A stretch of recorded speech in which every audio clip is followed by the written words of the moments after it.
डरो मत कहते कहते अब अमेठी से लड़ो मत।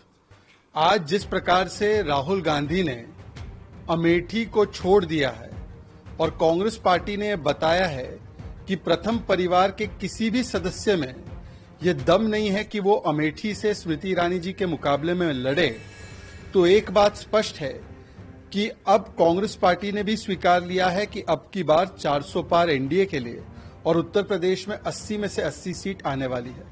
क्योंकि जो 5 वर्षों में अमेठी में स्मृति ईरानी जी ने मोदी जी और योगी जी के नेतृत्व में काम किया है, वो 50 वर्षों तक राहुल गांधी का परिवार अमेठी की जनता के लिए नहीं कर पाए।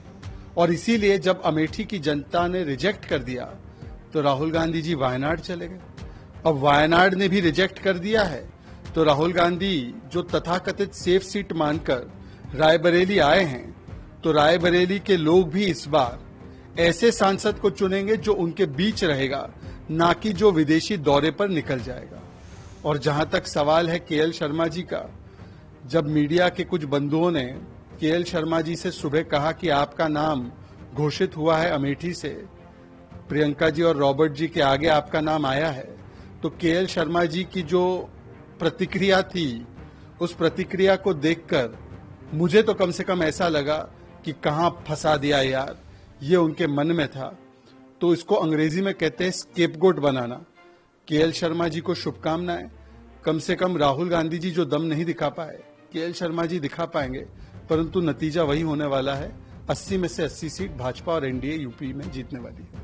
शहजाद, जैसे कि राहुल अमेठी से नहीं लड़ रहे, क्या वजह है? काम नहीं किया या क्या है? राहुल गांधी जी अपने आप को समझते हैं कि वो अहंकार के चलते और परिवार के नाम के चलते वो जहां से भी चाहे वो लड़ सकते हैं और जीत जाएंगे।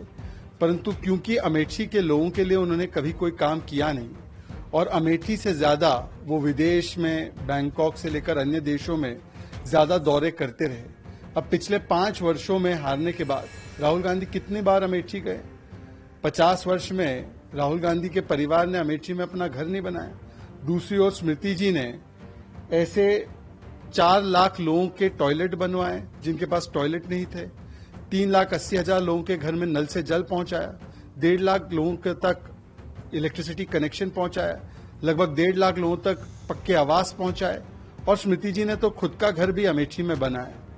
तो आज जब देखा कि अमेठी और रायबरेली दोनों जगह से इनकी राजनीतिक विरासत समाप्त हो चुकी है, इसलिए माताजी भी राज्यसभा के माध्यम से सदन पहुंची हैं और बेटा भी जो है वो रायबरेली जैसी सेफ सीट जिसको वो मानते हैं वहां चले गए हैं। अमेठी से लड़ने की उनकी हिम्मत नहीं। और वैसे भी राहुल गांधी ने अमेठी के वोटरों के बारे में कहा है कि अमेठी के वोटर्स को विषय समझ में नहीं आते, वो तो केवल कुछ और वोटर्स को समझ में आते हैं।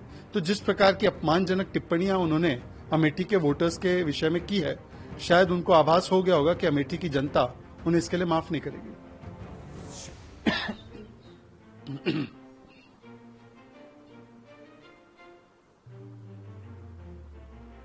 Rahul Gandhi is going to file nomination from Raebareli and KL Sharma is going to file nomination from Amethi.